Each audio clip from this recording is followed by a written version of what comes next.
शुरुआत करेंगे बड़ी खबर के साथ दिल्ली से एक खबर, क्योंकि दिल्ली में कल भारतीय जनता पार्टी की कोर कमेटी की बैठक हुई। देर रात तक ये बैठक चलती रही। उत्तर प्रदेश की 25 सीटों के ऊपर उम्मीदवारों के नामों के ऊपर मंथन यहां पर किया गया है। बाराबंकी में नया चेहरा उतारने के ऊपर सहमति बनी है। सोर्सेस के हवाले से बड़ी जानकारी आप तक पहुंचा रहे हैं। एनडीए की सहयोगी अपना दल एस को दी गई सीट दी जाएगी, ये जानकारी मिल रही है। अपना दल एस को मिर्जापुर और साथ साथ में रॉबर्ट्सगंज सीट दी जा सकती है, ये जानकारी मिल रही है। तो बड़ी जानकारी साझा करें ज्यादा जानकारी के साथ हमारे संवाददाता एहतेशाम लखनऊ से हमारे साथ जुड़ गए हैं। एहतेशाम, फिलहाल ये बड़ी जानकारी, बैठक कई देर तक चली है, क्या कुछ अपडेट आपके पास? दिल्ली में कोर कमेटी की बैठक बुलाई थी और उस बैठक में शामिल होने एहतेशाम, आपकी आवाज दर्शकों तक नहीं पहुंच पाई है, आप प्लीज अपने आप को अनम्यूट कर लीजिए।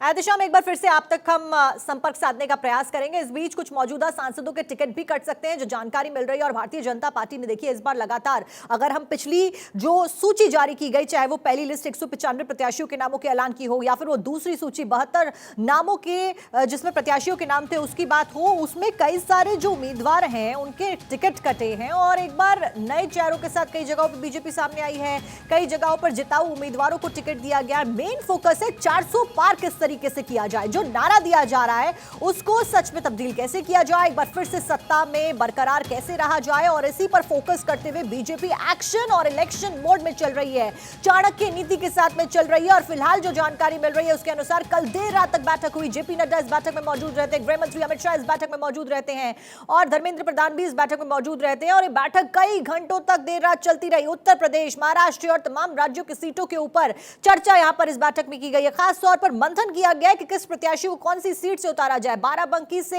नए उम्मीदवार को उतारा जा सकता है, जो जानकारी मिल रही है। बदल सकते हैं उम्मीदवार, अपना दल है इसको 2 सीट मिल सकती है। सोर्सेस के हवाले से जानकारी मिल रही है। मीटिंग में क्या कुछ हुआ है, कुछ मौजूदा सांसदों के टिकट कटने की भी जानकारी मिल रही है। एक तरफ जहां चुनावी शंखनाद हो चुका है, चुनावों की तारीखों का ऐलान हो चुका है, चुनाव आयोग ने प्रेस कॉन्फ्रेंस कर जानकारी दी कि 7 चरणों में चुनाव होने जा रहे हैं और 4 जून को रिजल्ट्स की घोषणा की जाएगी सभी चुनावों की। उस बीच और भी ज्यादा युद्ध स्तर पर फिलहाल प्लानिंग और प्लॉटिंग और रणनीति बनाने का काम शुरू हो चुका है। बीजेपी की यह बैठक हुई, काफी अहम यह बैठक। बाराबंकी से उम्मीदवार को बदला जा सकता है, सोर्सेस के हवाले से खबर। अपना दल है इसको 2 सीट दी जा सकती है, यह भी जानकारी मिल रही है। और लगातार बीजेपी अपने पैरों को और भी ज्यादा मजबूत करते हुए एक नई रणनीति के साथ में फोकस करते हुए आगे चल रही। चाहे वो मिशन साउथ की बात हो, चाहे वो मिशन नॉर्थ की बात हो, खासतौर पर साउथ के ऊपर फोकस पूरा बीजेपी का इस वक्त है। उत्तर प्रदेश बीजेपी से जुड़े सूत्रों के हवाले से ये बड़ी जानकारी सामने आ रही है कि कैसरगंज लोकसभा सीट पर 2 नामों की चर्चा लगातार जारी है।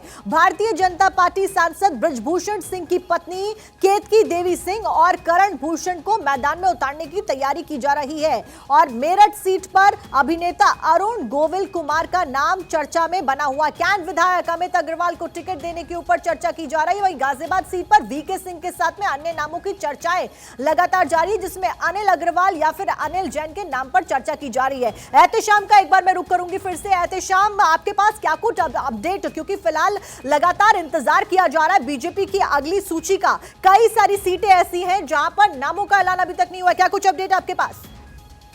देखिए, भारतीय जनता पार्टी ने कल एक अहम बैठक किया था। इस बैठक में अमित शाह के साथ साथ राष्ट्रीय अध्यक्ष, प्रदेश अध्यक्ष, मुख्यमंत्री और दोनों डिप्टी सीएम थे। 25 नामों पर चर्चा हुई है। उसमें इस बात का कोर कमेटी ने फैसला लिया है कि चाहे वो प्रयागराज की सीट हो या बरेली की सीट हो या कैसरगंज की सीट हो या गाजियाबाद की सीट हो या कानपुर की सीट है, इन सीटों पर प्रत्याशी बदलने में ही भलाई है। इसके साथ साथ सुल्तानपुर और पीलीभीत पर के नामों पर भी चर्चा हुई है। लेकिन सबसे अहम बात ये हुई थी कि जो बाराबंकी में उनके सांसद का अश्लील वीडियो वायरल हुआ है, उस पर भी प्रत्याशी बदलने के नामों की चर्चा हुई है। और इससे इस बात का भी क्लियर हो गया है कि जो अपना दल है उसको 2 सीटें पहले हमने दी थी, वही सीटें बरकरार रहेगी। लेकिन इसमें एक अहम पेच ये भी फंसा है कि जो कैसरगंज की सीट है ब्रजभूषण के पास, उनकी पत्नी और दूसरे नामों पर भी चर्चा हुई। तो भारतीय जनता पार्टी पूरी कोशिश में है कि आज देर रात तक वो अपने लिस्ट का ऐलान कर दे, क्योंकि उत्तर प्रदेश से पहले चरण का नॉमिनेशन कल से शुरू हो जाएगा। और इसके साथ ही भारतीय जनता पार्टी ने 4 उपचुनाव जो यूपी में हो रहे हैं उस पर भी जीतने के लिए प्लान तैयार कर लिया, उसकी भी चर्चा हुई अच्छा है। एहतेशाम, इस बीच क्राइटेरिया बीजेपी के द्वारा क्या कुछ रखा गया है प्रत्याशियों के चयन का? अगर जिताऊ उम्मीदवार एक क्राइटेरिया हो गया, लेकिन उसके सिवाय और क्या कुछ क्राइटेरिया? क्योंकि अगर जिताऊ उम्मीदवार की ही बात है तो नई दिल्ली की सीट हुई या फिर दक्षिणी दिल्ली की सीट हुई, ये वो सीटें हैं जहां पर जो उम्मीदवार थे, चाहे वो रमेश भिदुड़ी होए या फिर वो आपके दूसरे उम्मीदवार हुए, वो जिताऊ उम्मीदवार थे। मीनाक्षी लेखी 2014 में जीती, 19 में जीती, लेकिन इस बार उनका टिकट कट गया। वही जिस तरीके से चर्चाएं की जा रही है गाजियाबाद सीट को लेकर, वीके सिंह 2 बार जीत चुके हैं उस सीट से, फिर भी ये चर्चाएं जारी है कि उनका भी टिकट काटा जा सकता है। तो क्राइटेरिया क्या है प्रत्याशियों को चुनने का बीजेपी का इस बार?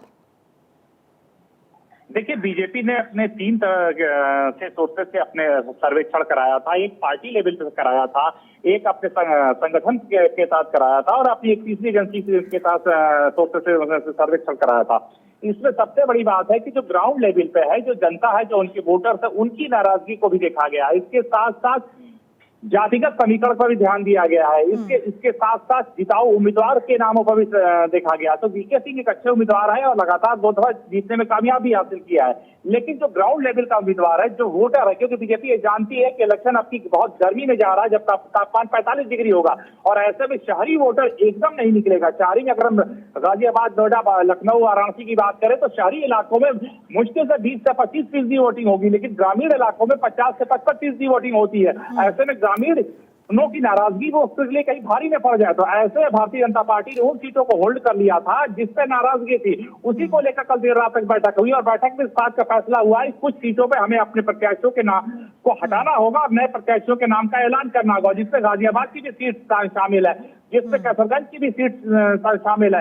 इसके साथ साथ हम अगर बात करें तो कानपुर, प्रयागराज, बरेली की भी सीट शामिल है, और इसके साथ पूर्वांचल की सीट की बात करें तो सबसे अहम सीट गाजीपुर की होती है। गाजीपुर में समाजवादी पार्टी ने मुख्तार अंसारी के भाई अफजाल अंसारी को टिकट दिया है, जो इस वक्त वहां के सिटी के एमएलए है।